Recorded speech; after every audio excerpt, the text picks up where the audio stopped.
არა მოსკოვის მექანიზმით და პასუხი თბილისიდან. საქართველოს სჭირდება არა ის, რასაც ითხოვენ მოსკოვის მექანიზმის ავტორები, არამედ ის, რასაც ხარი დაუჭირა საქართველოს მოსახლეობა 2024 წლის საპარლამენტო არჩევნებში. ეს არის მშვიდობა, სუვერენიტეტი და წინსვლა ჩვენი ქვეყნისთვის. ერთ დღეში გაგებული ქართული რეალობა თუ წინასწარ დაწერილი ტექსტი. ანგარიშის პოლონელმა ავტორმა დამალა ინტერესთა კონფლიქტი, რომელიც პოლონეთის მთავრობასთან მის უშუალო კავშირში გამოიხადებოდა. აქედან გამომდინარე, გასაკვირი არაა, რომ ანგარიში ვერ პასუხობს ობიექტურობის მინიმალურ სტანდარტებსაც კი. ვინ არის პოლონელი ექსპერტი, რომელმაც უმოკლეს დროში ეუთოს სახელით 100 გვერდიანი დოკუმენტი მოამზადა?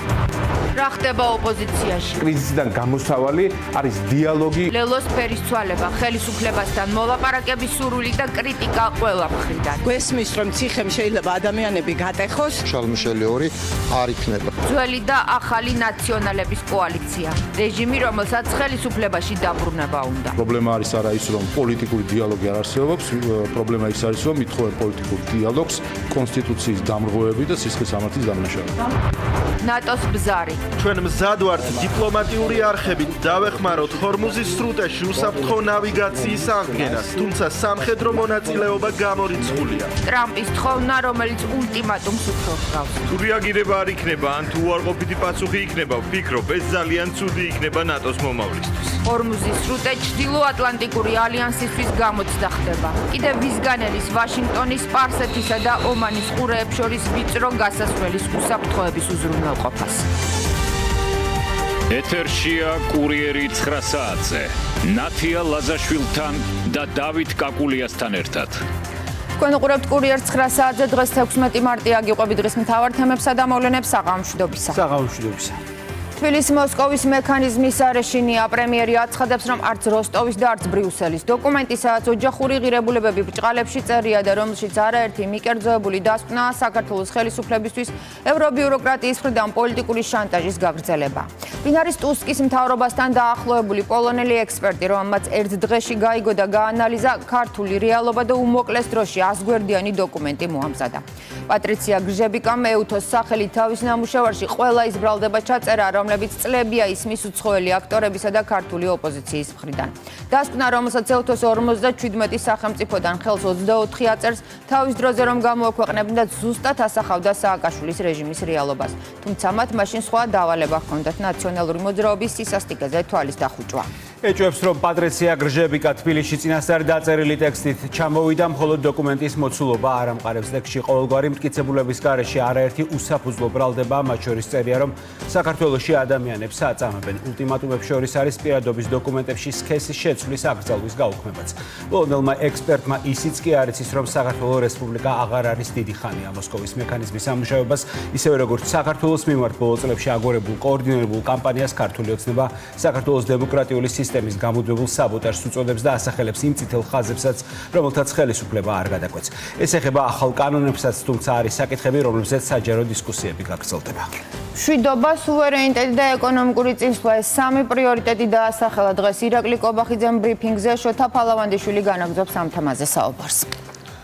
მიკერძოებული სუბიექტური და ოპოზიციის პოლიტიკური სურვილებით ნაკარნახები. ასეთია მმართველი გუნდის პოზიცია მოსკოვის მექანიზმის შედეგად შექმნილ დოკუმენტზე. დღეს მმართველი გუნდის ლიდერმა და საქართველოს პრემიერ-მინისტრმა კონკრეტულად და დეტალურად ყველა იმ პუნქტს გასცა პასუხი, რომელიც აღნიშნული დოკუმენტით არის, ასე ვთქვათ, დადგენილი და რეკომენდაციები, რომელიც არის მოცემული ირაკლი კობახიძის აზრით, არის სრულად მიკერძოებული და რეალურად მიზნად ისახავს ქვეყნის სუვერენიტეტის შერყევას. კანონები, რომელიც ოჯახურ ღირებულებებსა და გამჭვირვალობას იცავს საქართველოს ხელისუფლებისთვის და ზოგადად ქვეყნის განვითარებისთვის მნიშვნელოვანია. შესაბამისად, მმართველი პარტია არ აპირებს რაიმე სახით მსგავსი რეკომენდაციების შესრულებას და ამ ფორმით საქართველოს სუვერენიტეტის შერყევას. დღეს ირაკლი კობახიძემ ისიც განმარტა, რომ აღნიშნულ დოკუმენტს არ აქვს რაიმე სახის სამართლებრივი ძალა და ის მხოლოდ სარეკომენდაციო ხასიათის არის.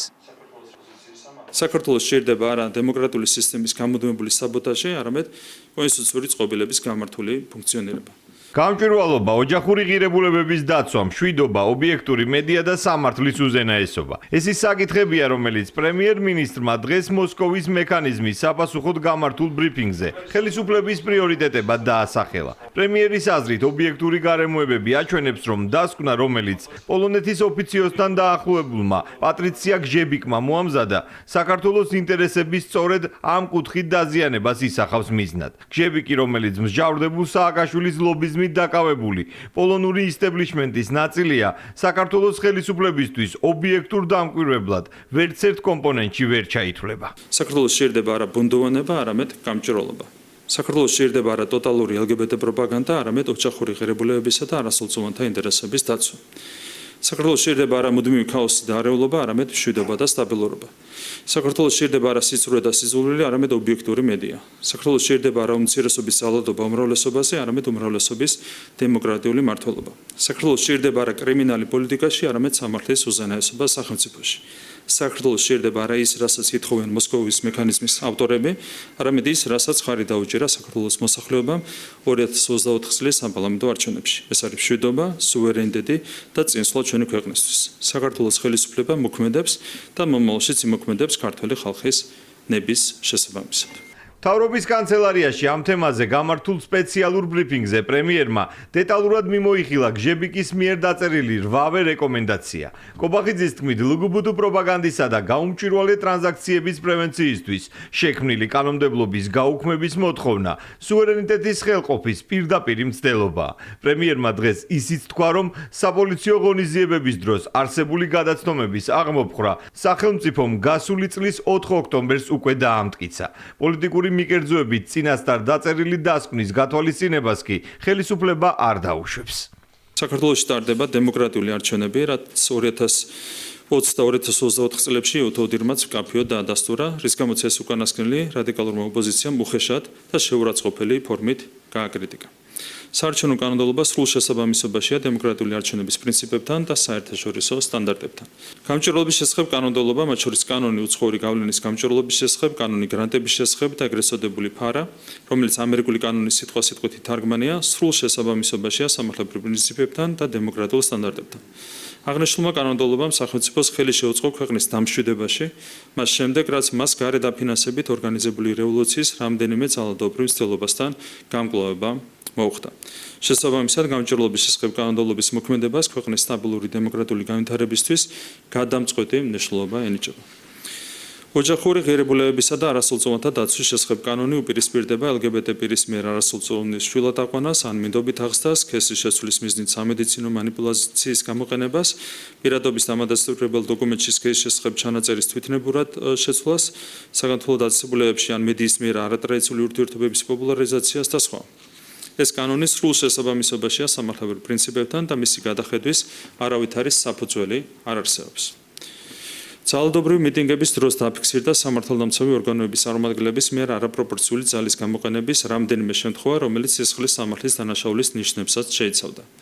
სამწუხაროდ გამოძიებამ შესაბამისი პირების იდენტიფიცირება ვერ შეძლო. თუმცა, საქართველოს ხელისუფლებამ მიიღო სათანადო ზომები ამგვარი გადაცდომების პრევენციისთვის, რის გამოც სამინისტრო სისტემაში უმნიშვნელოვანესი ცვლილებები განხორციელდა. კრიტიკული განცხადებები, რომელსაც საქართველოს ხელისუფლების წარმომადგენლები აკეთებენ ოპოზიციის, ეგრეთ წოდებული NGO-ების თუ კონკრეტული ელჩების მიმართ, ყოველთვის არის პასუხი ოპოზიციის ანტისახელმწიფოებრივი და ანტიდემოკრატიულ ქმედებებზე, ეგრეთ წოდებული NGO-ების რადიკალურ პოლიტიკურ აქტივობებზე და ელჩების მიერ ვენის კონვენციის უხეშ დარღვევაზე. საქართველოს საკონსტიტუციო სასამართლოში სარჩელი შეტანა და სისხლის სამართლის საქმეების აღძვრა ქვეყნის შიდა საქმეა და ამაში ქვეყნის გარედან ვერავინ ჩაერევა.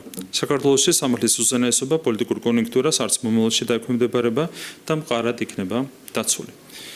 საქართველოში დაცული უნდა იყოს მედიის ობიექტურობის სტანდარტები და 150 პოლიტიკურ აქტივისტს არ უნდა ჰქონდეს დანარჩენ მოსახლეობაზე ძალადობის უფლება.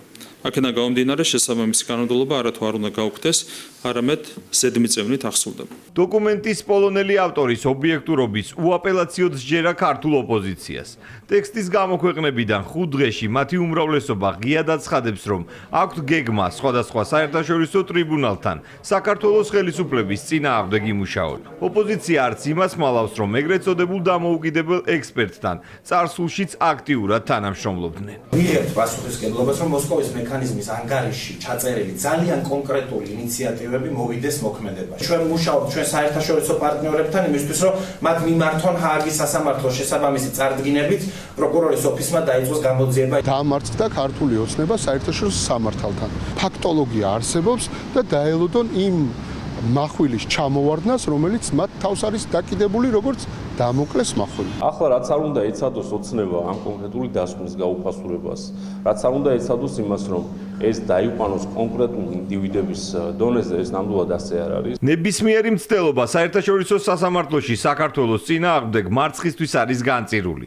ასეთია საპარლამენტო გუნდის ლიდერების პასუხი, რომლებიც მოსკოვის მექანიზმის უკან ოპოზიციის პოლიტიკურ დღის წესრიგს ხედავენ. საერთაშორისო მექანიზმების ბოროტად გამოყენებაზე ისაუბრა დღეს საგარეო უწყების ხელმძღვანელმაც.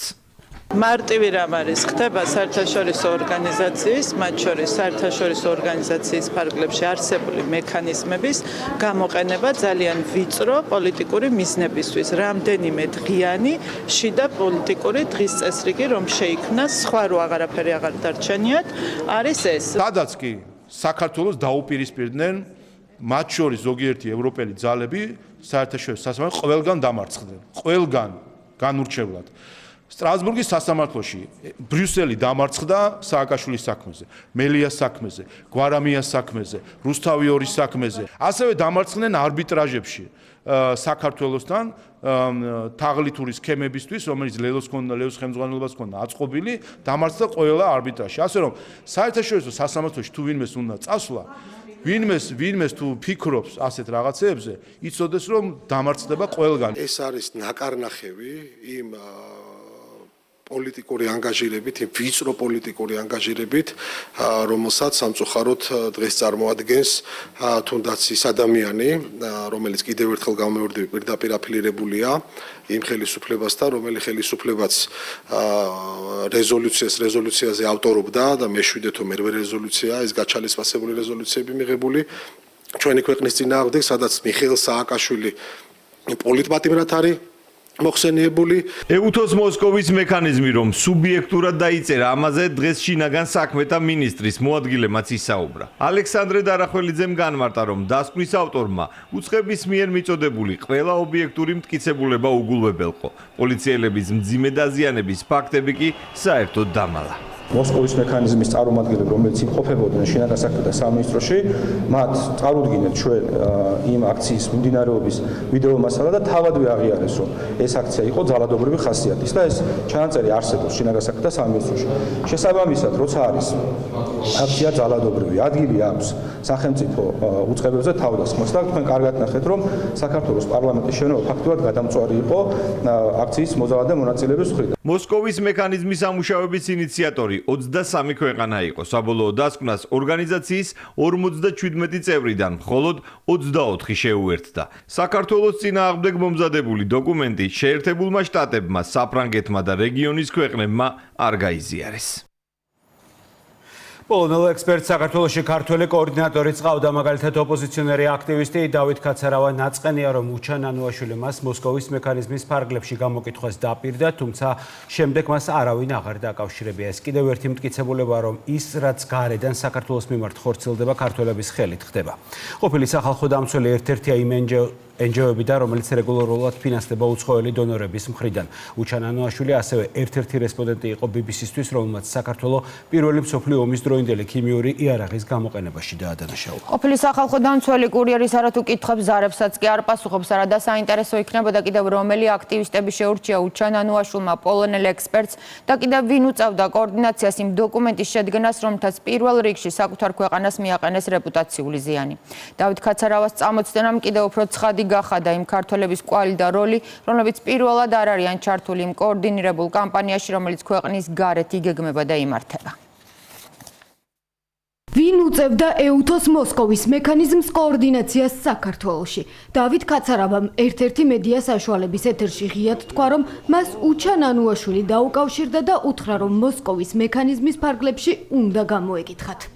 მე მქონდა პირველ ერთ ეტაპზე საუბარი უჩან ანუაშვილთან, რომელმაც მითხრა, რომ მოსკოვის მექანიზმის ფარგლებში მოხდებოდა ჩემი გამოკითხვა, თუმცა შემდეგ არავინ დამკავშირებია. ქაცარავას ეს განცხადება მმართველი გუნდისთვის დადასტურებაა, რომ მოსკოვის მექანიზმის დოკუმენტი ოპოზიციისა და მათი პარტნიორების კოორდინაციის შედეგად მომზადდა. ქართული ოცნებისთვის ანგარიში წინასწარ დაწერილი და რეალობას აცდენილია. უჩან ანუაშვილი, ხიდაშელი, ზურაბიშვილი, ეს სახელი და გვეუბნები გვეუბნება იმ მონაცემებს, იმ პიროვნების, რომლებიც ყოველთვის და ყოველდღიურ რეჟიმში ღალატობენ თავიანთ ქვეყანას.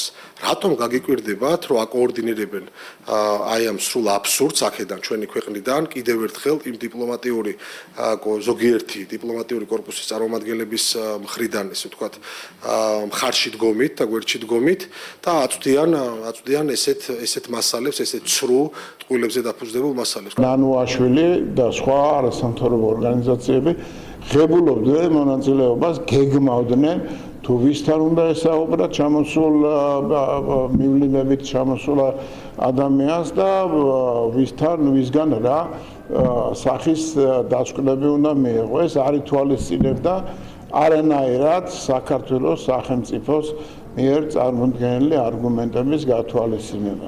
თავად უჩან ანუაშვილი დღეს არც საჯაროდ გამოჩნდა და არც კურიერის სატელეფონო ზარებს უპასუხა. მისი დაცვა კი მიხეილ სააკაშვილის პარტიამ სცადა. რაც უნდა ხილება ან შესწავლა იმ ფაქტებს, რომელიც პირდაპირ ეთერებში გადაიცემოდა. შესაბამისი პროცედურებს იცავს ბუნებრივია ეს ორგანიზაცია. აქ შეიძლება როგორც დავით ქაცარავა, ასე სხვა მრავალი ადამიანი პირი სუბიექტი ყოფილიყო გამოკითხული. მოსკოვის მექანიზმის ანგარიში მმართველი გუნდისთვის ქართველი ხალხის წინააღმდეგ შემუშავებული კიდევ ერთი დოკუმენტია. სახელისუფლებო პარტია დარწმუნებულია, რომ უცხოელმა და ქართველმა აქტორებმა საქართველოს ინტერესების წინააღმდეგ კოორდინირებულად იმუშავეს. ჩვენ ნახეთ რამდენიმე NGO-ს განცხადება, მათ შორის ხალბატონი ბაია პატარაია, საჯარო პოსტი ჰქონდა, მან აღწერა როგორ იყო წინასწარი კოორდინაცია ამასთან დაკავშირებით, ისაუბრა რომ როცა საუბრები იყო მექანიზმთან დაკავშირებითო, იქ რომელ ქვეყანა როლები როგორ გადაინაცვლეს ქვეყნებმა, ესეც კი მოყვა. იყვნენ კოორდინაციაში საქართველოში მეხუთე კოლონასთან, რომელთან ერთადაც შეკერეს ეს საქმე ქართული ხალხის წინააღმდეგ. რეალურად აგენტურა რო იქნებოდა კოორდინაციაში, ეს რა თქმა უნდა არ არის გასაკვირი და ეს ჩანს თვითონ იმ ტექსტიდანაც, რომელიც გამოქვეყნდა მოსკოვის მექანიზმის ანგარიშის სახით, რა თქმა უნდა იქნებოდა სრული კოორდინაცია ადგილობრივ აგენტურასთან, ამას შეეძლო არავის გვიბარება. ეს არ არის პირველი შემთხვევა, რომელიც ყოფილ სახალხო დამცველს ბოლო პერიოდში უკავშირდება. უჩან ანუაშვილმა ბრიუსელში საქართველოს წინააღმდეგ ჩვენება BBC-ს ეგრეთ წოდებულ საგამოძიებო ფილმთან დაკავშირებითაც მისცა. თქვა, რომ BBC-ს მტკიცებულებების გარეშე ცენდობა და აკრძალული ქიმიური ნივთიერების გამოყენებაზე რეაგირება ევროკომისიას სთხოვა. ერთი წლის წინ კი ექს-ომბუდსმენი ექს-პრეზიდენტთან ერთად რუსმა ჟურნალისტებმა გაბრანგეს. მაშინ ნანუაშვილი არ მალავდა, რომ ქუჩაში გაწვრთნილი და შეიარაღებული ხალხი ჰყავდათ და თბილისში საპროტესტო მუხტისთვის დაფინანსების აუცილებლობაზე საუბრობდა. სანამ NGO სექტორი ცრუ დასმენების რეჟიმში აყოფილმა მმართველმა რეჟიმმა ხელისუფლებაში დაბრუნების და ოვაკაბელის სურვილის კიდევ ერთი განაცხადი გააკეთა. ძველი და ახალი ნაციონალები დაპირისპირების მიუხედავად ახლა ისევ ერთი მთავარი მიზანი აქვთ. ერთხელ უკვე ნაცადი გზებით კვლავ გადაიბარონ ხელისუფლება. თუმცა სააკაშვილის მმართველობის წლების გამო ტრამვირებული საზოგადოება მე-14 წელია უარს ეუბნება ნაციონალურ მოძრაობასაც და მის დანაყოფებსაც.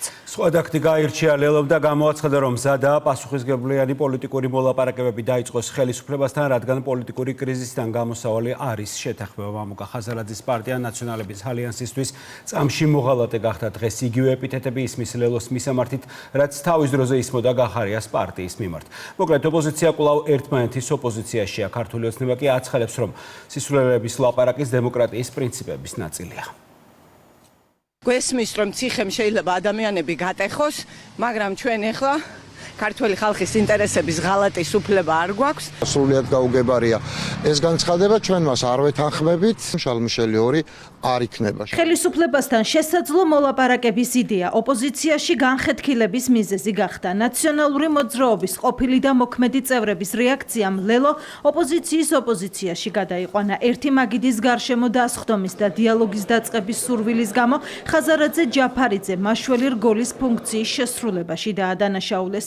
ითქვა ისიც, რომ ხელისუფლებასთან მოლაპარაკება საზოგადოების ღალატია. დიალოგი კი ერთადერთ საკითხზე, მხოლოდ ძალაუფლების გადაბარებაზე უნდა დაიწყოს. მოლაპარაკებების მაგიდასთან არა თუ არ დავსწრებით, არამედ ეს მაგიდა საერთოდ არ დაიდგმება. დიალოგი შედგება არა რეჟიმის გადარჩენაზე, რასაც ლელო ცდილობს, აუცილებლად ძალაუფლების გადაბარებაზე. ყოველგვარი წინაპირობების, დათქმების გარეშე დიალოგზე საუბარი არის ქართული ოცნებისთვის გადაგდებული მაშველი რგოლი. აუცილებელია გადაილახოს ურთიერთდაპირისპირების, ურთიერთგანადგურების დამანგრეველი ლოგიკა და დაიწყოს პასუხისმგებლიანი პოლიტიკური მოლაპარაკებები ქართულ ოცნებასა ოპოზიციურ პარტიებს შორის. ლელო პოლიტიკურ წინააღმდეგობაში მხოლოდ ქართულ ოცნებასთან ვეღარ არის. გუშინდელი ბრიფინგის შემდეგ ხაზარაძე ჯაფარიძის გუნდს დანარჩენ ოპოზიციასთან საკუთარი პოზიციის დაცვა კიდევ ერთხელ მოუწევს.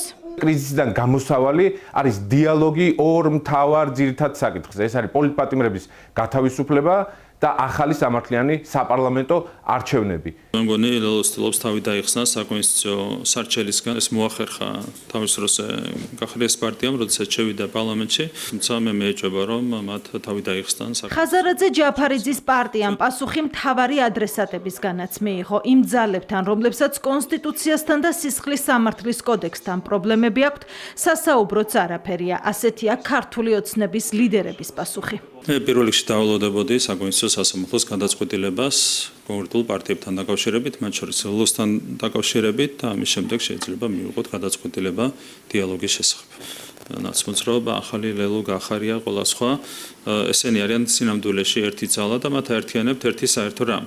ეს არის ის, რომ ყველა მათგანი არის უბრალოდ აგენტურა და ისინი გარეძალების გარნახით მოქმედებენ. პრობლემა არის არა ის, რომ არ პოლიტიკური დიალოგი არ არსებობს, პრობლემა ის არის, რომ ითხოვენ პოლიტიკურ დიალოგს კონსტიტუციის დამრღვევები და სისხლის სამართლის დამნაშავება. მათ აქვთ ერთი მეთოდი: წაქეზება დანაშაულზე, გაწერვა სასჯელისთვის და შემდეგ ამ ადამიანებით ვაჭრობა. ეს არის პოლიტიკური ტრეფიკინგი, მათ ჩვენთან ან ჩვენ მათთან არაფერს სალაპარაკო არ გვაქვს. ქართული ოცნების უარმა ლელოს მდგომარეობა კიდევ უფრო დაამძიმა. ხაზარაძე ჯაფარიძის მოწინააღმდეგე ოპოზიციურ პარტიებში უკმაყოფილებამ სოციალურ ქსელში გადაინაცვლა.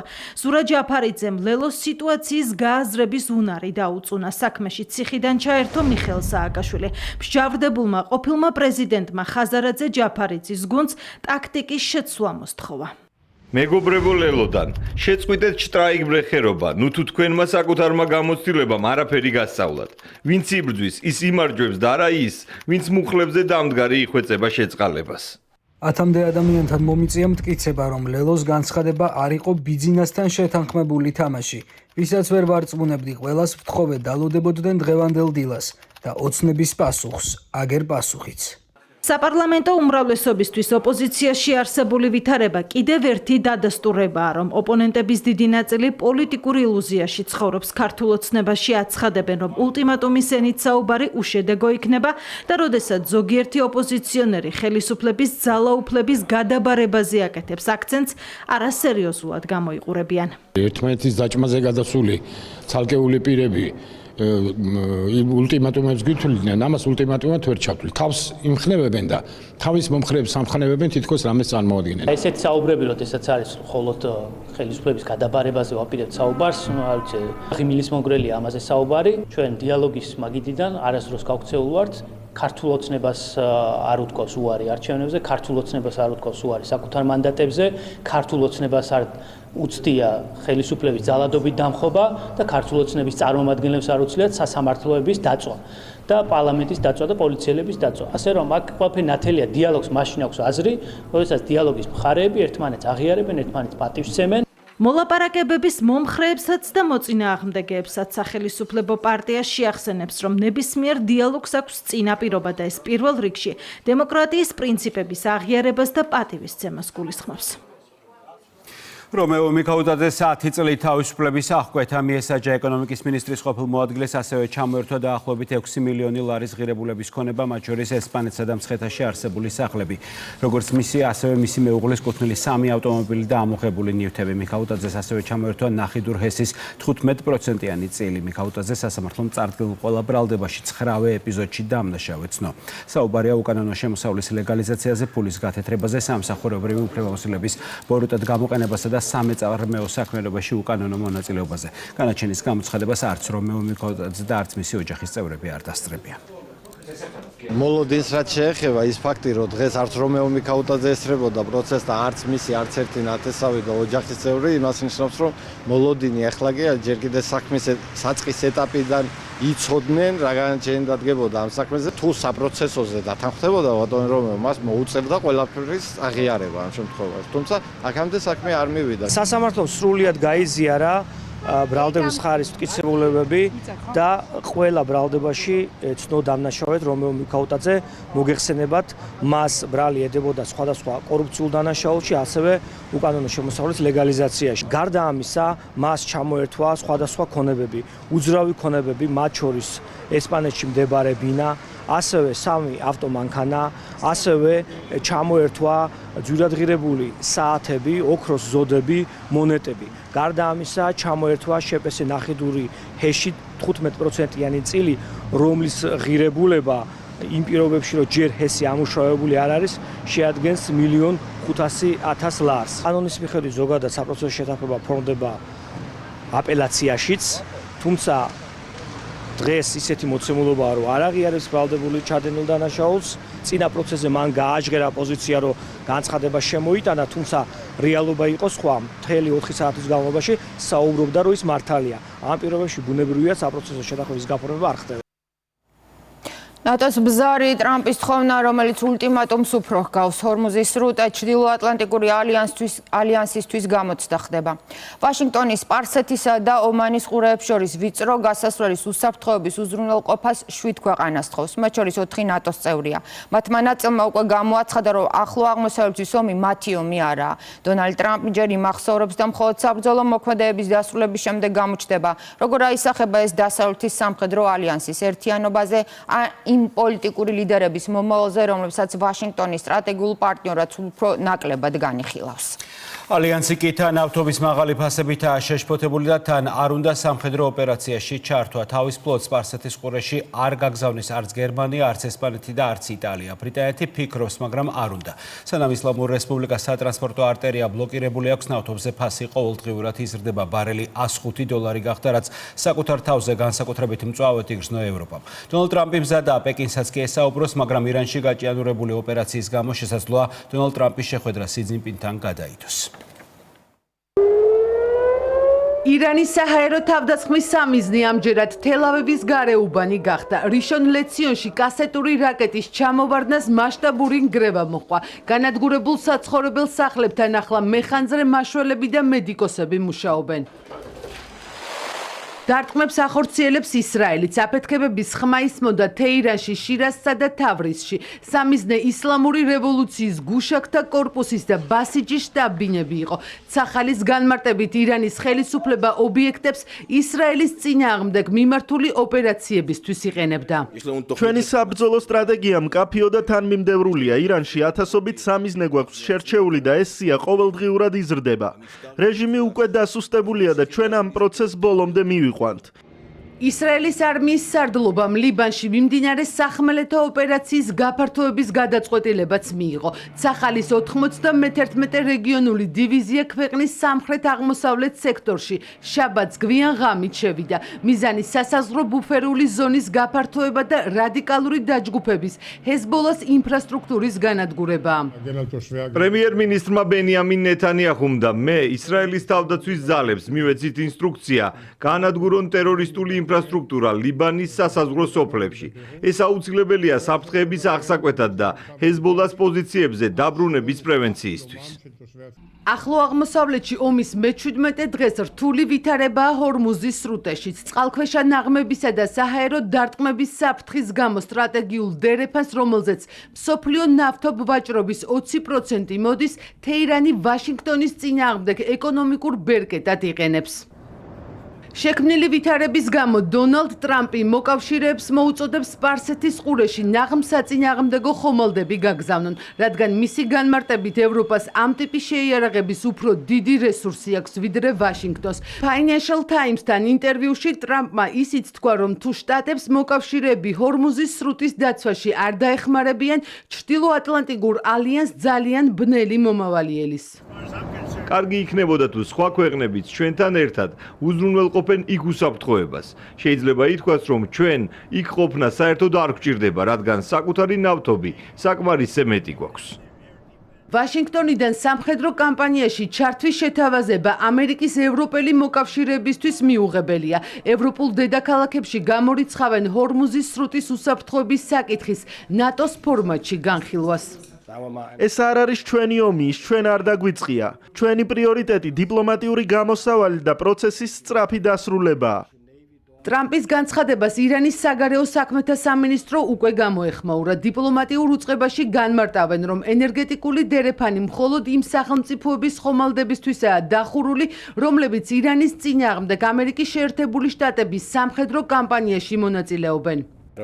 ჩვენი პოზიციით სრუტე ისედაც ღიაა. ის მხოლოდ ჩვენი მტრებისთვის, მათთვისაა ჩაკეტილი, ვინც ჩვენს ქვეყანაზე ვერ აგულითავდა სხვა განახორციელა.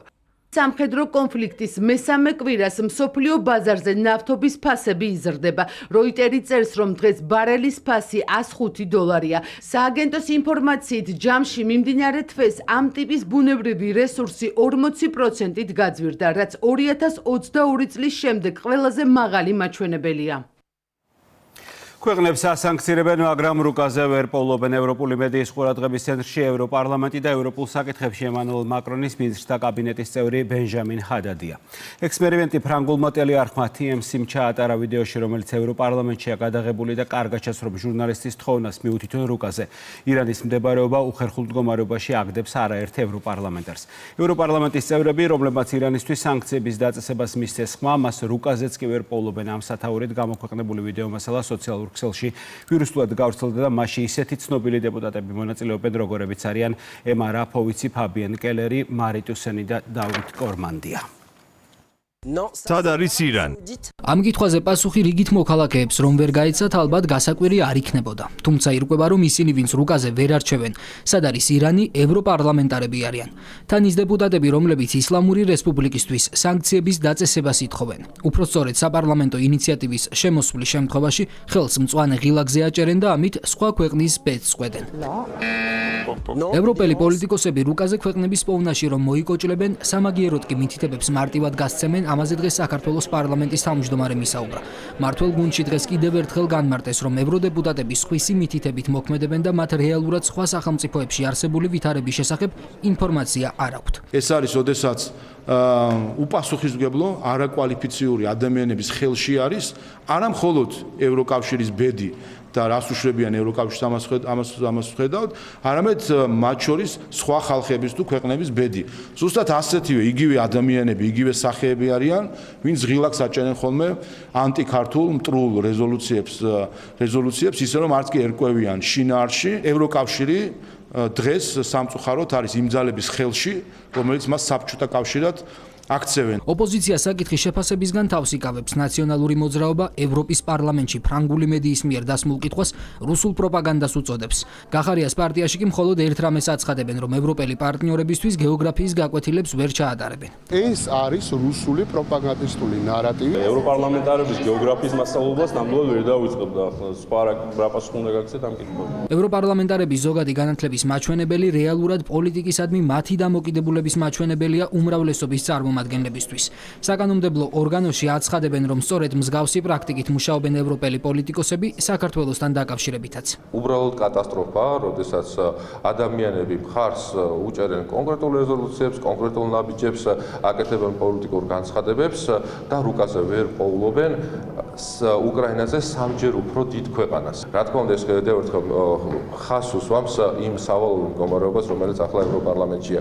ისინი იკრიბებიან, რაღაცას იხილავენ, შემდეგ გადაწყვეტილებასაც იღებენ ისეთ საკითხებზე, რომელზედაც წარმოდგენა არ აქვთ და შემდეგ ეს ყველაფერი მათი პატრონების მხრიდან გამოყენებულია სხვადასხვა ქვეყნებზე თავდასხმისათვის. როდესაც გვაჩვენებენ ხოლმე, რომ 472-მან, 523-მან, 348 დეპუტატმა მისცა ხმა ამა თუ იმ რეზოლუციას, რომელიც ზედათ მე საქართველოს შესახებ რეზოლუციებზე ვსაუბრობ, ყოველთვის ვამბობ ხოლმე, რომ ამ ადამიანების უმრავლესობამ არ იცის, რასაც ძლევს ხმას. რაც შეეხება ირანის არწოდნას, რომელ სამდებარეობს ეს მე მგონი ალბათ უფრო სასკოლო განათლების პრობლემაა და არა პარლამენტი. ცნობილი ევროპარლამენტარების ემა რაფოვიცის, ფაბიენ კელერის, მარი ტუსენის და დავიდ კორმანდის მონაწილეობით ვიდეო, სადაც ისინი რუკაზე ირანის მდებარეობას ვერ აჩვენებენ, სოციალურ ქსელში რამდენიმე დღის წინ გავრცელდა, რასაც მალევე გარკვეული მედია საშუალებების, პოლიტიკოსებისა და ანალიტიკოსების მხრიდან ევროპარლამენტის წევრების კრიტიკა მოჰყვა. საქართველოს პრეზიდენტის მეუღლე თამარ ბაგრატიონი ამერიკის შეერთებული შტატების პირველი ლედის მელანია ტრამპის მიწვევით გლობალურ სამიტში მიიღებს მონაწილეობას. სამიტის სახელწოდებით ერთად უკეთესი მომავლისთვის ვაშინგტონში გაიმართება. ამის შესახებ საქართველოს პრეზიდენტმა განაცხადა მიხეილ ყაველაშვილმა ამერიკა-საქართველოს ურთიერთობის გადატვირთვის პერსპექტივაზე და მნიშვნელობაზეც ისაუბრა. ნამდვილად არ იქნება მარტივი იმ ნეგატივის გაანალიზება ასე სწრაფად, რომელიც დატოვებული იყო წინა ადმინისტრაციის მხრიდან და გაგებით შეიძლება მოვეკიდოთ ამ პროცესს, თუმცა ის ნათქვამი რომ ისინი ამზადებენ ამ პროცესებს, ესეც ასე ვთქვათ რეალობაში ძალიან კარგად არის გაგებული ჩვენი მხრიდან, ჩვენ არსად არ გვეჩქარება, ჩვენ გააზრებული გვაქვს ჩვენი ქვეყნის პოზიციონირება არსებულ გამოწვევებში თუ როგორი უნდა იყოს. რა თქმა უნდა, უნდა გქონდეს ჩამოყალიბებული პოზიცია და ჩვენ ამისთვის მზათა ვართ და ამ ჭრილში არის განსახილველი ამერიკის შეერთებული შტატებთან ჩვენი ურთიერთობას და ჩვენ ურწმელები ვართ და მზათა ვართ ამ საკითხების განსახილველად. იქიდან რა თქმა უნდა ეს კეთილინების ასე ვთქვათ კონტურები გამოკვეთილია ამ ვიზიტებთან დაკავშირებით. აი მაგალითად, ხა ჩემი მეუღლე მიემგზავრება ამერიკის შეერთებული შტატების პრეზიდენტის მეუღლის პირველი ლედის მოწვევით არის. მნიშვნელოვანია, რომ საქართველოს პირველი ლედი იქნება იმ ფორუმზე, რომელიც არის ორგანიზებული ამერიკის შეერთებული შტატების პირველი ლედის მიერ. საკითხიც მნიშვნელოვანია და რა თქმა უნდა, ჩვენთვის კარგი შესაძლებლობაა, რომ საქართველო იყოს იმ ღონისძიებაზე, რომელიც ამერიკის შეერთებული შტატების პირველი ლედის პატრონაჟით ტარდება და ზოგადად კარგი შესაძლებლობა იქნება ასევე საერთაშორისო ურთიერთობების კუთხით საქართველოს წარმოსაჩენად. გერმანიის ელჩი კვლავ ირწმუნება, რომ ყულევის სპორტი ევროკავშირის სანქციების მე-20 პაკეტის პროექტში შესაბამისი მტკიცებულებების საფუძველზე მოხდა. რა მტკიცებულებებზე საუბრობს პეტერ ფიშერი, მაშინ როდესაც ქართული ტერმინალი დასანქცირებულთა სიიდან ამოღებულია და რატომ აარდებს ამ მტკიცებულებებს, თუ მას ასეთი დოკუმენტები გააჩნია. პეტერ ფიშერს ამ კითხვით დღეს რუსთავი ორმოც მიმართა, თუმცა პასუხი გერმანიის საელჩოსგან ამ დრომდე არ მიუღია. ხელისუფლება გერმანელი დიპლომატისგან უკვე მერამდენე თითქოს ბოდიშს და ახსნა განმარტებებს, წინააღმდეგ შემთხვევაში თბილისი ჩათვლის, რომ ბერლინის დიპლომატიური მისია საქართველოში ანტისახელმწიფოებრივ საქმიანობას ეწევა. ნანახი აქვს თვითონ რაიმე მტკიცებულება ამასთან დაკავშირებით. რა თქმა უნდა, არ აქვს ნანახი, იმიტომ რომ ბუნებაში არ არსებობს. მტკიცების მიუხედავად მტკიცებულებები გერმანელ დიპლომატს ამ დრომდე არ წარმოუდგენია. ამის გამო თბილისი ბერლინის ბოდიშს ითხოვს. უფრო კონკრეტულად კი ელჩი ფიშერის, რომელიც ევროკავშირის სანქციების მე-20 პაკეტიდან ყულევის სპორტის ამოღების მიუხედავად, მაინც ამტკიცებს, რომ ქართული ნავთობ ტერმინალის წინააღმდეგ კონკრეტული ფაქტები არსებობს. სად არის ფაქტები და თუ არ არის, რატომ საუბრობს გერმანელი დიპლომატი ევროკავშირის სანქციებზე ევროკავშირის ელჩის ნაცვლად. კითხვები დღეს სახელისუფლებო გუნდში დაისვა.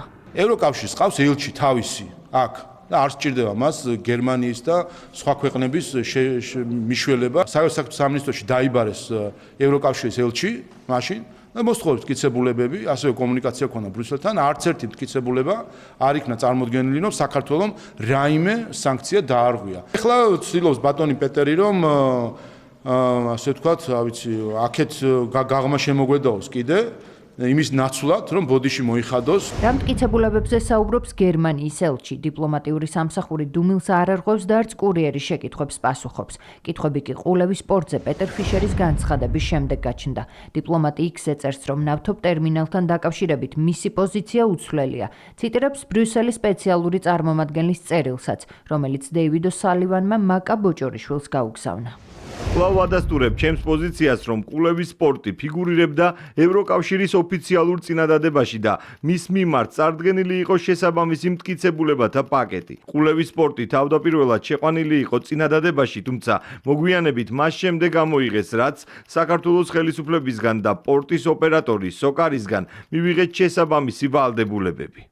აქვს თუ არა პეტერ ფიშერს მტკიცებულებები საქართველოს მხრიდან ყულების სპორტის გამოყენებით სანქციების გვერდისავლასთან დაკავშირებით. კითხვაზე პასუხი არ აქვს ოპოზიციაში. ნაწილს იმედი აქვს, რომ გერმანელი დიპლომატი ფაქტების გასაჯაროებას შეძლებს, ნაწილი კი ახსნა განმარტებას საჭიროდ არ თვლის.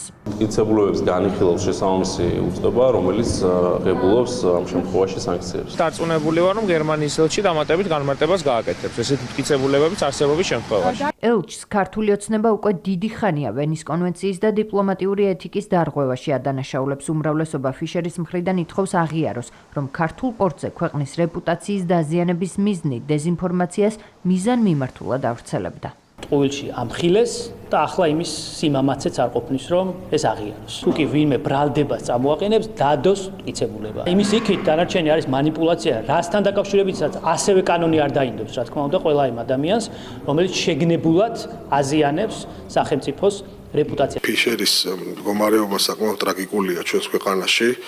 იმიტომ რომ ის არის ერთ-ერთი გამორჩეული აქტივისტი და პარტიის წევრი ნაციონალური მოძრაობის. ეს არის ადამიანი, რომელსაც ფეხქვეშ გათელა ყველა ის ნორმა, ყველა ის საწყისი, რაც დიპლომატია ქვია. ავანებოთ თავი ვენის კონვენციას, იმ მთავარ დოკუმენტს, რომელიც პირდაპირ მნიშვნელობით დაადახია. გერმანიის ელჩისა და ცალკეული ევროპელი დიპლომატის კრიზისულ მდგომარეობაზე საუბრობს პრემიერ-მინისტრი პეტერ ფიშერის განცხადებაზე ირაკლი კობახიძეს შეკითხვა ჟურნალისტებმა დაუსვეს. ეს მდგომარეობა არის ტრაგიკული ყველაფერთან დაკავშირებით, იგივე ყველას რაც შეეხება ყველასთან დაკავშირებით მისი განცხადება ამის დასტურია. ძიმე მდგომარეობაში ჩაიყენეს თავი კონკრეტული ევროპული ქვეყნების ელჩებმა. კაცკასტის ვადა თორსები ივნისში საბოლოო ჯამში ასე დასრულდება მისი არც თუ სასახელო დიპლომატიური კარიერა. ყულების ნავთობ ტერმინალი ევროკავშირის სანქციების მეოცე პაკეტიდან მარტის დასაწყისში ამოიღეს გადაწყვეტილების შესახებ საგარეო საქმეთა მინისტრს ბრიუსელის სპეციალურმა წარმომადგენელმა აცნობა. დევიდო სალივანმა მაკაბოჭორიშვილისთვის გაგზავნილ წერილში დაწერა, რომ ბრიუსელი მიესალმება საქართველოს ვალდებულებას, რომ არ დაუშვებს საკუთარ პორტებში ჩრდილოვანი ფლოტის შესვლას და მათ მომსახურებას. მანამდე კი ჩრდილოვანი ფლოტის იდენტიფიცირებისა და პრევენციის მექანიზმებზე დეტალური ინფორმაცია ბერლინმა თბილისიდან მიიღო. პასუხგაუცემელი კითხვები თავის მართლების რეჟიმზე გადასვლა და ბაზრის მსხვილი მოთამაშეების დაბნეული პასუხები ამ ყველაფერს საზოგადოება თვალყურს პარლამენტის დროებითი კომისიის ხდომაზე ადევნებდა, სადაც ამჯერად უმსხვილესი ქსელური მარკეტების წარმომადგენლები იყვნენ მიწვეულები. ნაწილი ვერ პასუხობდა, რამდენი ფასნამატი აქვთ პირველადი მოხმარების პროდუქტებზე და იმასაც ამტკიცებდა, რომ პროდუქციას თვითღირებულებით ყიდის და პრაქტიკაში ქეშბექი საერთოდ არ აქვთ. ნაწილი კი ისრების გადატანას დისტრიბუტორებზე ცდილობდა. დღევანდელ ხდომაზე სერიოზული პრობლემები უკვე რამდენიმე მიმართულებით გამოიკვეთა. მათ შორის ნახსენები იყო მონოპოლიური და ექსკლუზიური ხელშეკრულებები. გვინდა მივიდეთ იქ, რომ საბოლოო ჯამში სექტორში ურთიერთობები გახდეს მაქსიმალურად გამჭვირვალე, ბიზნეს პროცესები გრძელვადიანი და პროგნოზირებადი. საპარლამენტო კომისიამ რიგით მერვე ხდომაზე საკვები და სწრაფი მოხმარების პროდუქტებზე ფასწარმოქმნის ჯაჭვის შესწავლა დაასრულა. კომისიის წევრებმა დღეს ქსელური მარკეტების წარმომადგენლებს მოусმინეს. ბაზრის უმსხვილესი მოთამაშეები მათი მისამართით გაჟღერებულ შენიშვნებს და პრეტენზიებს არ იზიარებენ. აცხადებენ, რომ ეგრეთ წოდებულ ქეშბექს არა ისინი, არამედ დისტრიბუტორები ადგენენ და ამ შესაძლებლობას თვითონ ფასდაკლებებისთვის იყენებენ. 80% ამ რიბეიტის უშუალოდ მიდის თაროს ფასის შემცირებაზე. მომსახურების საფასურს იხდის ამ წარმოებელი, ვისაც შემოაქვს, ან დისტრიბუტორი, ვისაც შემოაქვს. თქვენც ხართ დაინტერესებული ხართ თქვენ ახსენეთ. თქვენ ვართ ორი სუბიექტი, რიტეილერი და წარმოებელი ან დისტრიბუტორი და შესაბამისად გვაქვს ერთი ინტერესი, რომ მოვახდინოთ ამ საკონის რეალიზაცია. საშუალო გადახდის პერიოდი Carrefour-ს გამოსდის 91 დღე. 91 დღე ძალიან დიდი პერიოდია. ეს მონაცემი არის შეწონილი. პირველადი მოხმარების პროდუქტებზე რამდენი არის თქვენი ფასნამატი? ესე პროდუქტების მიხედვით ძალიან გამიჭირდება რო ვთქვა. მე ვთქვი არ აქვს რეტრობონუსი კონკრეტულ სახეობებს, მაგალითად Z-ს, რომელიც პირველადი მოხმარებისაა კონკრეტულ სახეობებს. რამდენად განსხვავდება დახლზე მოთავსებული პროდუქტის ფასი თვითღირებულებისგან და რა გავლენა ექნება ბაზარზე ეგრეთ წოდებული ქეშბექის გაუქმებას.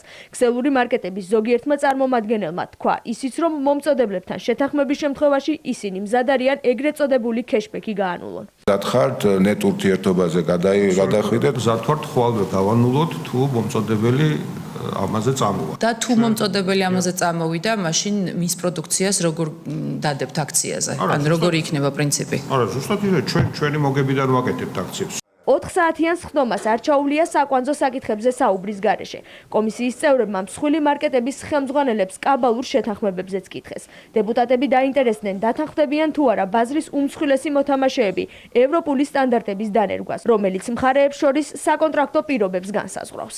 რა ბიზნეს ეთიკაში, ლოგიკაში ან სტანდარტში შეიძლება შედიოდეს, რომ მაგალითად უდებთ 60 დღიან კონსიგნაციას, რომლის შემდგომაც 60 დღეც გაუგებარი არის თუ უკვე გაყიდული არის პროდუქტი, ანუ რატომ უნდა დაუგვიანოთ გადახდა. და შემდგომში ეს არის ყოველ ვადაგადაცილებულ დღეზე 0.04%, ოღონდ მხოლოდ ერთი თვის მანძილზე. ერთი თვის შემდგომ ჩერდება ყველანაირი პროცენტი და თქვენ შეგიძლიათ რომ გაყიდულ პროდუქტზე მომწოდებლის თანხა გქონდეთ დაუსრულებლად ისარგებლოთ. ჩვენ ამას თავაზობთ რომ მოდი რა ეს 3% წარგი მე დავიტოვებ ისეთ პირობაზე შევთანხმდეთ თანამშრომლობის კომერციული კაბალურს ას დაარქმევთ თქვენ კაბალური თუ იქნა კალბატონიკა არ შემოიტანს. იქნება სტანდარტული ჩარჩო, როგორი უნდა იყოს მეტნაკლებად ასე რომ ვთქვათ, ჩარჩო კონსიგნაციის პირობების ამ შემთხვევაში თქვენ მიესალმებოდით თუ არა ასეთ მიდგომას. ნებისმიერ რამეს, რომელიც ორ მხარეს შორის დაარეგულირებს მოაწესრიგებს, გამჭვირვალეს გახდის პროცესს ჩვენ ღია ვართ. კონკურენტული გარემოს შექმნა, ფასწარმოქმნის ჯაჭვში, გამჭვირვალობა და მომხმარებლის ინტერესების დაცვა. დროებითი საგამოძიებო კომისიის წევრები აცხადებენ, რომ არსებული პრობლემის გადასაჭრელად სახელმწიფო ყველა ბერკეტს გამოიყენებს. დღეს კიდევ ერთხელ ხაზი გაესვა ყველა იმ მიმართულებას, ეს იქნება ლოჯისტიკური მიმართულება თუ მონოპოლიური და ექსკლუზიური ხელშეკრულებები ამა თუ იმ წარმოებლის ქსელის პირობები და ხელშეკრულების პირობები, რომლებიც არეგულირებს წარმოებელთანაც და დისტრიბუტორთანაც ურთიერთობებს. ფაქტი ის არის, რომ სახელმწიფოს მოუწევს ამაში ჩარევა. და მე ვფიქრობ, რომ თქვენი გადმოსახედიდანაც თქვენი ყველა კომენტარი ამას კიდევ ერთხელ აზუსტებს, რომ მივედით იმ რეალობამდე, რომ სახელმწიფო უნდა ჩაერიოს რაღაც მიმართულებების დასარეგულირებლად. მნიშვნელოვანია ურთიერთობები იყოს ჩარჩოში მოქცეული და გვესმოდეს ის ყველა დეტალი, რომელზედაც ჩვენ ვისაუბრეთ და არსებობდეს შესაძლებლობა, რომ ამის მონიტორინგი იყოს მონიტორინგი და ზედამხედველობა ამ სექტორს ჭირდება, განსაკუთრებით, რადგან ის პირდაპირ არის დაკავშირებული ჩვენი მოსახლეობის ეკონომიკურ კეთილდღეობაზე და სოციალურ უზრუნველყოფაზე. სასურსათო პროდუქციაზე ფასწარმოქმნის ჯაჭვის შემსწავლელი კომისიის წევრები მომდევნო სხდომაზე ბენზინგასამართის სადგურებისა და ფარმაცევტული კომპანიების წარმომადგენლებს მოусმენენ. პარაგრაფ თბილისში სოფლის მეურნეობის განვითარების ინდექსის პრეზენტაცია გაიმართა. აღონიზებაზე სიტყვით გამოვიდა საქართველოს პრემიერ-მინისტრი ირაკლი კობახიძის განცხადებით, მნიშვნელოვანია ინდექსის შექმნა, რომელიც პროდუქტიულობის ფასებისა და ინვესტიციების მაჩვენებლებით იძლევა ნათელ სურათს სოფლის მეურნეობის სფეროში, სად არის პროგრესი და სადაა საჭირო მეტი მუშაობა. მისი თქმით, სახელმწიფოსა და კერძო სექტორის ერთობლივი ამოცანაა საექსპორტო პროდუქციის გაფართოება და ბაზრების დივერსიფიკაცია.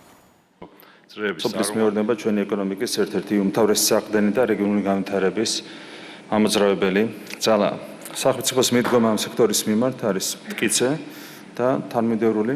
ჩვენ მიზანია დავეხმაროთ სოფლის მოდერნიზაციაში, მათ შორის ძლიერი, ტექნოლოგიურად გამართული და ბიზნესზე ორიენტირებული ფერმერული მეურნეობების ჩამოყალიბებით. სწორი ეკონომიკური პოლიტიკის დასაგეგმად ზუსტი ანალიტიკა არის, რა თქმა უნდა, სასიცოცხლოდ მნიშვნელოვანი. Იმიტომ ძალიან დასაფასებელია სოფლის მეურნეობის განვითარების ინდექსის შექმნა. 2025 წელს ჩვენი კვების პროდუქტების ბაზარმა 21.5 მილიარდ ლარს მიაღწია. 2019 წლის შემდეგ ეს მოცულობა თითქმის გაორმაგებულია, ხოლო არსებული ტენდენციით 2030 წლისთვის 30 მილიარდიან ბაზარს ველოდებთ. ჩვენი მთავარი ამოცანაა მზარდ მოთხოვნას ადგილობრივი წარმოებით უპასუხოთ. დღეს ხორცის, რძის პროდუქტებისა და მარცვლეულის მიმართულებით ჯერ კიდევ მნიშვნელოვნად ვართ დამოკიდებული იმპორტზე. თავარ გამოწვევად რჩება მიწების ფრაგმენტაცია, ტექნოლოგიების სიმწირე და დაბალი პროდუქტიულობა. ამ გამოწვევების დაძლევის გზაზე სახელმწიფო ბიზნესის მთავარი პარტნიორია. აგროკრედიტების სუბსიდირების პროგრამამ უკვე გამოიღო ხელშესახების შედეგი 2018 წლის შემდეგ სექტორის თლიანი გამოშვება თითქმის გაორმაგდა. თუმცა წინ ჯერ კიდევ ბევრი სამუშაო გვაქვს. ცალკე უნდა გამოვყოთ ექსპორტის მიმართულება. დღეს საგარეო გაყიდვები 4.5 მილიარდ ლარს შეადგენს. ეს მნიშვნელოვანი ციფრია, თუმცა რეალობა ისაა, რომ ექსპორტი ძირითადად რამდენიმე პროდუქტს ეყრდნობა. სახელმწიფოს და კერძო სექტორის ერთობლივი ამოცანა საექსპორტო პროდუქციის ასორტიმენტის გაფართოება და ახალ მაღალ მხარჯოლუნარიან საერთაშორისო ბაზრებზე დამკვიდრება. ბაზრების დივერსიფიკაცია ჩვენი სტაბილურობის და გრძელვადიანი კონკურენტუნარიანობის მთავარი გარანტია.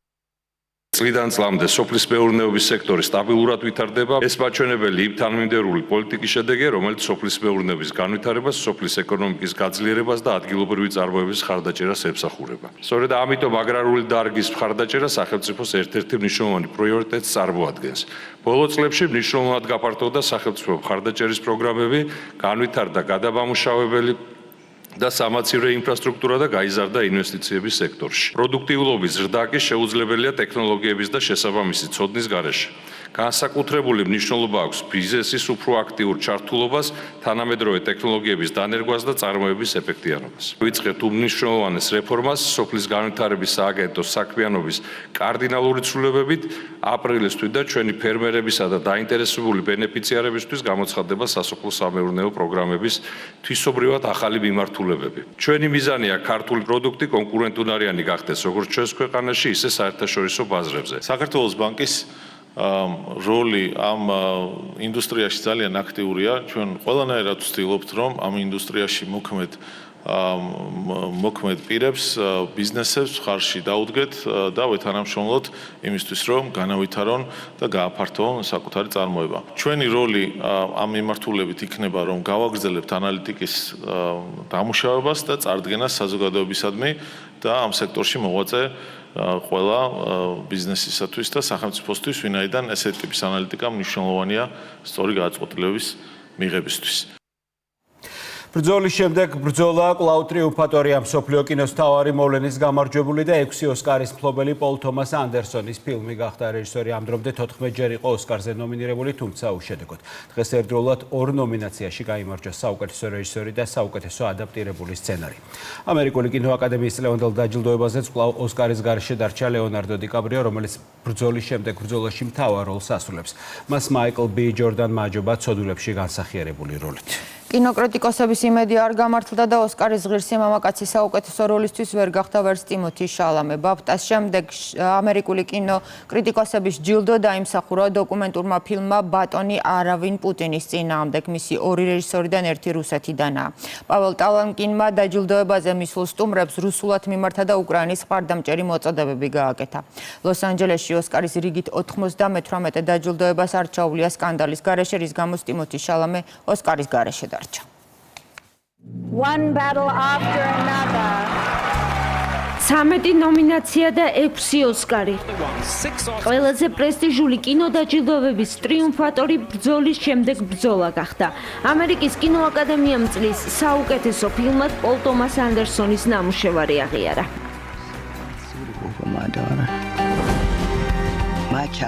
ფილმი რევოლუციონერ ბობზე მოგვითხრობს, რომელიც მტრებისგან ქალიშვილის დაცვას ცდილობს. ყოფილ რევოლუციონერს ლეონარდო დიკაპრიო განასახიერებს. ამავე ფილმში მეორე ხარისხოვანი მსახიობის როლისთვის ჯილდო შონ პენმაც დაიმსახურა და იმ ლეგენდებს შეუერთდა, ვის ანგარიშზეც 3 ოსკარია. ბრძოლის შემდეგ ბრძოლა 98 დაჯილდოებაზე ის ფილმი აღმოჩნდა, რომელმაც ყველა მთავარ კატეგორიაში გაიმარჯვა. Viva la revolution! პოლ თომას ანდერსონმა ოსკარები საუკეთესო რეჟისორისა და ადაპტირებული სცენარისთვის მიიღო. რეჟისორს მანამდე კარიერაში 11 ნომინაცია ჰქონდა, თუმცა გამარჯვება პირველად მოიპოვა. ამ ფილმის სცენარი ჩემი ბავშვებისთვის დავწერე. ბოდიში სათქმელად იმ არეულობისთვის, რომელსაც ამ სამყაროში დავტოვებთ, მაგრამ ასევე იმ იმედით, რომ სწორედ ისინი იქნებიან იმ თაობის წარმომადგენლები, რომლებიც სამყაროს ცოტა უფრო მეტ გონიერებას და ღირსებას დაუბრუნებენ. პირველი ნომინაცია და პირველი ოსკარი მაიკლ ბი ჯორდანის ფილმისთვის სოდვილნი. 39 წლის მსახიობს კონკურენციას ტიმოთე შალამე, ლეონარდო დიკაპრიო, ითან ჰოუკი და ვეგნარ მიურა უწევდნენ. მსახიობი ორმაგ როლს თამაშობს, ის ტყუპძმებს განასახიერებს, რომლებიც დიდი დეპრესიის დროს მოპარული ფულით მუსიკალური ბარის გახსნას ცდილობენ. ვამპირის თემაზე შექმნილმა ისტორიამ, რომელიც ამერიკის სამხრეთში რასობრივი სეგრეგაციის ეპოქაში ვითარდება, ნომინაციების რეკორდი მოხსნა. 16 კატეგორიაში დასახელებულმა ნამუშევარმა 4 ოსკარი მიიღო. მინდა მადლობა გადავუხადო ყველას ამ დარბაზში, ვინც რაღაცით დამეხმარა წარმატების მიღწევაში და ყველას, ვინც ცოდვილებს უყურა ერთხელ, ორჯერ, სამჯერ ან მეტჯერ. მადლობა. საუკეთესო მსახიობი ქალის ჯილდო ჯესი ბაკლიმ მოიპოვა. ფილმში ჰამლეტი უილიამ შექსპირის მეუღლეს, აგნეს ჰეთევეის პერსონაჟს განასახიერებს. ფილმი დრამატურგის ოჯახში დატრიალებულ ტრაგედიას 11 წლის ვაჟის ჰამლეტის გარდაცვალებას ასახავს. ბაკლისთვის ეს გამარჯვება განსაკუთრებით მნიშვნელოვანი აღმოჩნდა. მანამდე მან სეზონის თითქმის ყველა დაჯილდოვება მოიგო, მათ შორის ბაფტა, ოქროს გლობუსი და მსახიობთა გილდიის ჯილდო. ახლა კი ის პირველი ირლანდიელი მსახიობი ქალი გახდა ისტორიაში, რომელმაც კინოინდუსტრიის მთავარი ჯილდო მოიპოვა. დღეს გაერთიანებულ სამეფოში დედის დღეა, ამიტომ მინდა ეს ჯილდო მიუძღვნა ყველა დედას. მადლობა, რომ აღიარეთ ჩემი როლი, ეს ჩემთვის უდიდესი პატივია და ჯერ კიდევ ვერ ვიჯერებ. Amy Madigan. საუკეთესო მეორეხარისხოვანი როლის შემსრულებელი მსახიობი ქალი 75 წლის ემი მედგანი გახდა. საშინელებათა ფილმში იარაღები, რომლის სცენარის ავტორი და რეჟისორიც ზაკ კრეგერია, მედგანი ბოროტი დეი და გლედისის როლს განასახიერებს. ეს მისი პირველი ოსკარია 4 ათწლეულის შემდეგ, რაც მსახიობი პირველად იყო ნომინირებული. საუკეთესო დოკუმენტური ფილმისთვის ჯილდო გადაეცა ნამუშევარს მისტერ არავინ პუტინის წინააღმდეგ. ტრადიციულად ოსკარზე პატივი მიაგეს იმ მსახიობებს, რომლებიც კინოინდუსტრიამ გასულ წელს დაკარგა, მათ შორის რობერტ რედფორდი, დაიან კიტონი და კეტრინ ოჰარა. ცერემონიას კომიკოსი კონან ობრაიანი უძღვებოდა. გახსნისას მან ხუმრობით აღნიშნა, რომ მისთვის დიდი პატივია ოსკარის ბოლო ადამიანი წამყვანი იყო იმ ფონზე, როდესაც ჰოლივუდში ხელოვნური ინტელექტის გავლენაზე სულ უფრო ხშირად საუბრობენ. ღონისძიებას, რომლის გამარჯვებულებს ამერიკის კინოაკადემიის დაახლოებით 10,000 წევრი ირჩევს, რამდენიმე 10 მილიონი მაყურებელი ჰყავდა. ასეთი იყო დღევანდელი დღე 16 მარტი და კურიერი 9 საათზე. დარჩით რუსთავიორზე რამდენიმე წუთში კორუფციის თემაზე დებატები გელით. ჩვენ კი დღეს ამ თვალსაზრისით მუშაობას ხვალამდე გემშვიდობით ნახვამდის.